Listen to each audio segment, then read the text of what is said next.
കുറെ ദിവസമായി ഞാനൊരു പാചകമൊന്നും ആക്കാതെ. നിങ്ങൾക്ക് തോന്നും എന്താ പാചകമൊന്നും ആക്കാതെ. ഞങ്ങൾക്ക് സമയം കിട്ടാൻ ഞങ്ങൾ പാചകമൊന്നും ആക്കാതെ. ഇന്ന് ഞാൻ കുറച്ചൊരു ഭയങ്കരപ്പെട്ട പാചകം തന്നെ ആക്കുന്നത്. പായസം, അരവണ പായസം. വൃശ്ചിക മാസം ആയതുകൊണ്ട് അരവണ പായസം ഉണ്ടാക്കുന്നത്.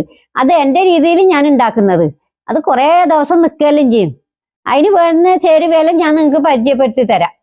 ഇത് കുത്തിയരി കൈയിട്ട് ഉണക്കിയിട്ട് വെച്ചത്. ഇത് കറുത്ത വെല്ലം. ഇത് നമ്മളെ സാധാരണ കിട്ടുന്ന വെല്ലം.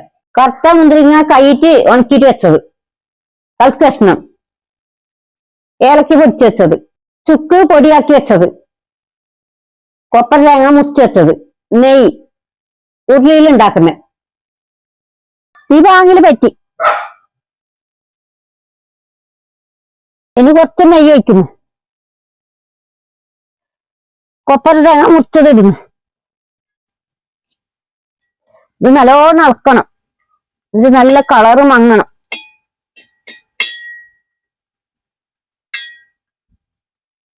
വാങ്ങില് നിറമെല്ലാം മങ്ങുന്നുണ്ട്. ഞാൻ ഇങ്ങനെ കോരി വെക്കുന്നു.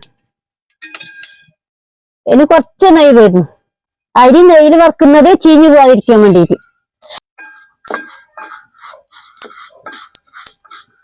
അരി നെയ്യിൽ നല്ലോണം ഇളക്കണം, അല്ലെങ്കിൽ അടിച്ചേറ്റ് പോകും.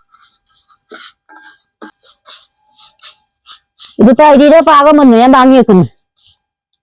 വെള്ളം കുടിക്കാൻ വേണ്ടിയിട്ട് വെള്ളം തീമാച്ചു. ചൂടുവെള്ളത്തിലേക്ക് കട്ട വെള്ളം ഇടുന്നു. ഇത് നമ്മളെ സാധാരണ വെള്ളം നമ്മെപ്പോഴും മേടിക്കുന്നു. അത് കുറച്ചേ ഉണ്ട്.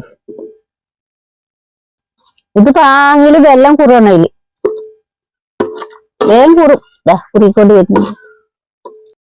വെള്ളം പാങ്ങില് കുറി. ഇതാ ആ കട്ട എല്ലായതുകൊണ്ട് കളർ കാണാതെ. ഇത് വാങ്ങുന്നു. നല്ല ചൂടോടെ തന്നെ ഇരിക്കണം, അല്ലെങ്കിൽ പറ്റിപ്പോവും.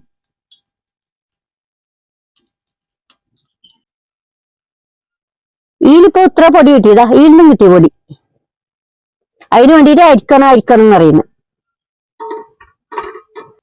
ഞാനിത് വാങ്ങി വെച്ചത് ഉരുളി വെള്ളം കുറുക്കാൻ വേണ്ടിയിട്ട്. ഇപ്പൊ വെള്ളം കുറുക്കിയത് റെഡിയായി. ഇനി തീമാച്ചിട്ട് കുറച്ച് വെള്ളം കൂട്ടുന്നു വേവാൻ വേണ്ടിയിട്ട്. എന്നിട്ട് 5 മിനിറ്റ് അരച്ച് വെച്ചാൽ മതി. അത് നെയ്യിലേക്ക് വെള്ളം ഒഴിക്കുമ്പോൾ എന്തായാലും കൂട്ടി വെക്കും. ഇനി അരച്ച് വെച്ചിട്ട് 5 മിനിറ്റ് വേവിക്കണം. ഇനി 5 മിനിറ്റ് അരച്ച് വെച്ചിട്ട് വേവിക്കുന്നത്.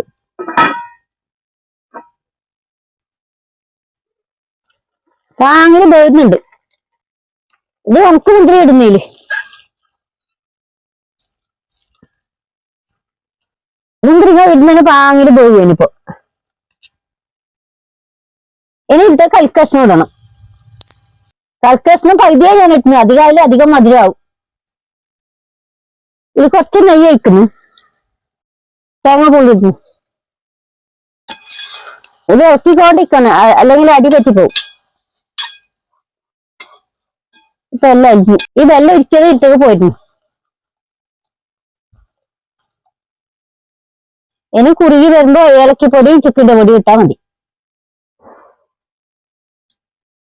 ഇനി കുറച്ച് നെയ്യ് ഒഴിക്കുന്നു. നെയ്യ് ഒഴിച്ചു. ഇനി ഏലക്കപ്പൊടി ഇടുന്നു. ചുക്കുപൊടി. ഇനി പാങ്ങിൽ ഇറക്കിയിട്ട് വാങ്ങി വെക്കുന്നു.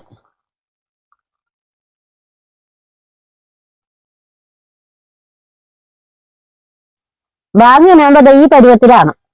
ഇങ്ങനെ വെള്ളത്തിട്ട് നിക്കണം.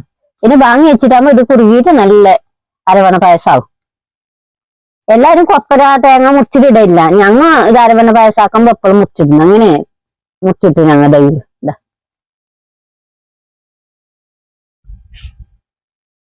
അരവണ പായസം റെഡിയായി. ഞാൻ വാങ്ങി വെക്കുന്നു. അരവണ പായസം റെഡിയായി. ഇന്ന് ഇങ്ങനെ വെള്ളമായിട്ടുണ്ടാവും. നാളെയൊക്കെ നല്ല സെറ്റായിട്ട് എന്ത് പാങ്ങാവൂ ഇത്. ഞാൻ അരവണ പായസം പാങ്ങി നോക്കട്ടെ. നല്ല പാങ്ങായിന്. നമ്മ ശബരിമലയൊന്നും മേടിക്കുന്നില്ലേ, അതേപോലെ ആയിന്.